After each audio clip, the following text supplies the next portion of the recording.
Welcome in. It is day 354, and you're speaking to the Meeple's Champion. And today, we're going to be going over another of the Kickstarters that I backed on Kickstarter. The game is called Paradox Initiative. Now, the concept of the game is that you are essentially dealing with multiple worlds. You're in a multi-dimension fight, and you have this setup of worlds from A all the way to N. Now, on your turn, you can be looking at potentially a past, present, or future event going on in a world, or you can be dealing with something in the Nexus area. Now, what you do is you're going to be spending actions to try to go and grab cards. And when you grab them, they're going to go onto your timeline. And at the end of your turn, whatever you have on your timeline has to advance to the next one. So your past, your present, your future, your Nexus, moving forward. If you are looking to try to score these, they're going to have something on them that says you might need to have a yellow on it in order for it to score. And in order to get the yellow, you're going to have to go into your grid and try to solve it in the grid. You have this 5x5 grid filled with yellow, blue, red, white, and black. And what you're trying to do is you're trying to go and score things by getting 4 in a row. So you'll be like, okay, well, I've done this event. The event lets me switch 2 things in the grid. These 2 switch. Now I've got 4 yellows in a row. The 4 yellows are going to come out. One of them can be placed on a card. The other 3 are going to be placed in my discard area. So now if you had a card that required a yellow, you place that on that card. Okay, is that what it needed? It just needed a yellow. It scores. The yellow now goes to the discard. The card flips and goes to your scored area. Or it might say, this needed a yellow and 2 reds. Well, you've got the yellow. You still need to do more stuff to get the reds.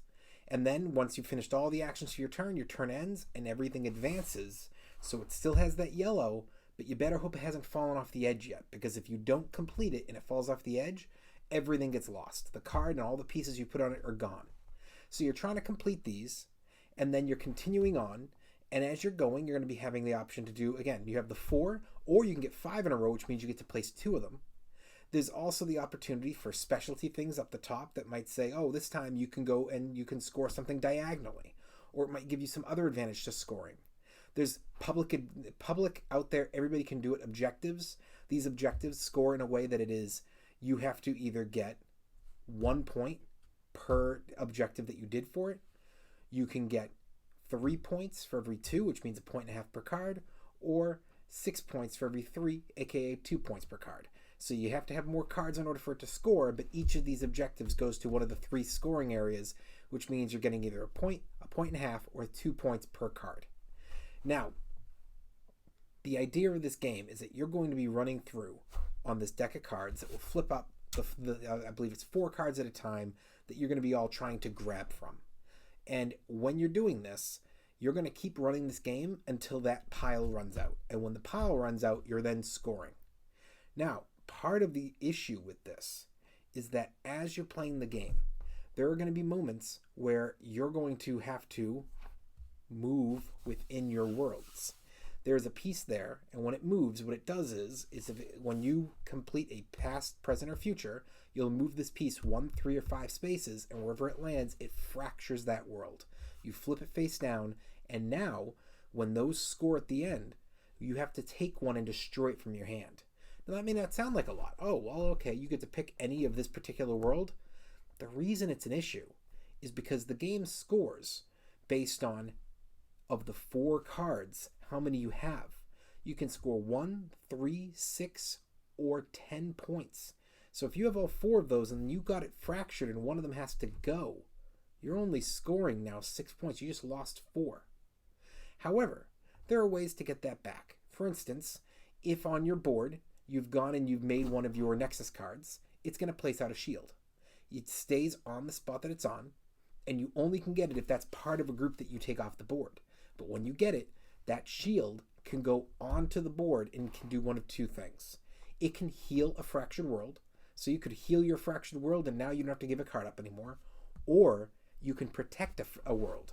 So by protecting a world, it means when it does fracture, the shield goes away and it doesn't fracture. Or the end of the game comes and you go, well, there's a shield on that world, so anybody who has one of the cards from that world scores a bonus point. And if you can pull that off, you might be able to say, well, I've got the 4 cards for 10 plus a shield. I'm getting 11 points. There's a lot more to this game, but as I said, this is a Kickstarter. I haven't gotten it in yet, so we're still learning about it, and I can't wait to do another review on this when I have a much better idea what we're dealing with. That being said, why don't we jump into our 7 categories and see where this game lands for us.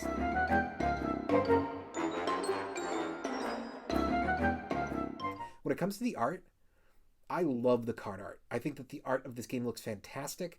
I think that the box art from what they've shown looks really good as well. I think this is going to grab eyes. I think it's going to make people, especially when it's set up at conventions, they're going to stop and look. I love the art. Thumbs up.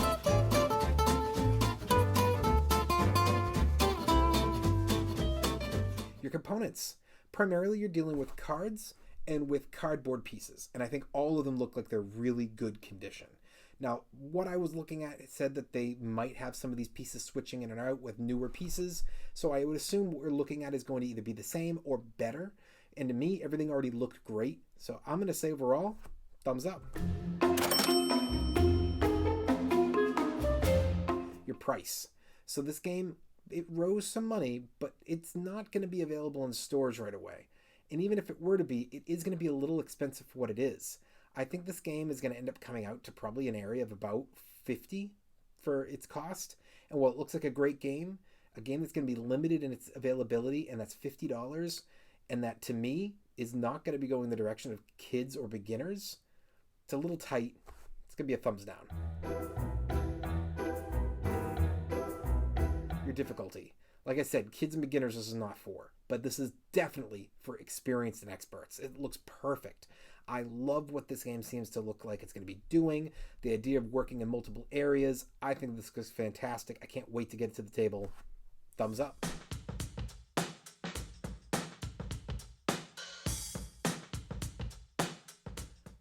Replayability.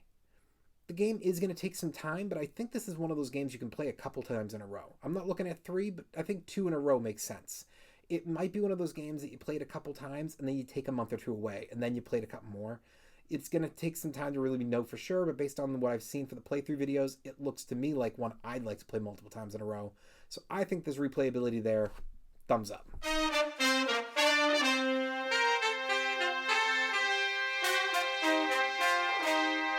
Keys to victory.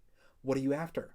Are you trying to keep yourself spread around so that you not only are you getting some points from everything, and if something fractures, you're not getting it to ruin big point cards for you, but also you can help to reduce the points that opponents can get because you're limiting what they have availability to? Are you trying to go after getting specific cards in a specific group so that you can score huge?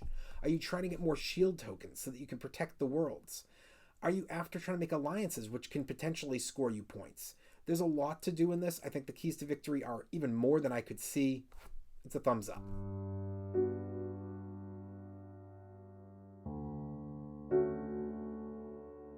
Is the game unique?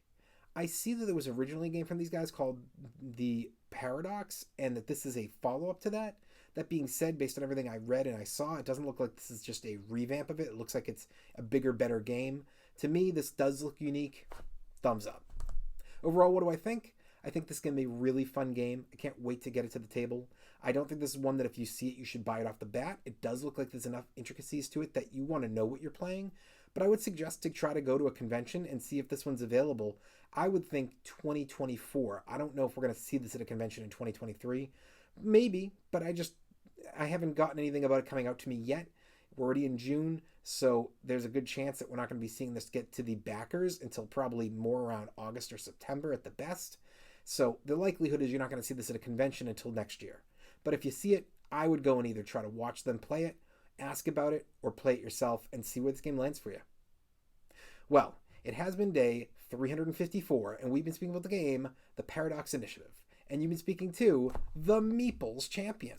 Like, share, subscribe, and check down below in the description. If this game does come onto Amazon at some point, I'll be putting in a link down below for you to be able to pick it up for yourself. And also, check me out on Board Game Arena under the Meeple's Champion. Send me a game request, a friend request. I try to be on a couple times a day. Until next time, I'll talk to you tomorrow.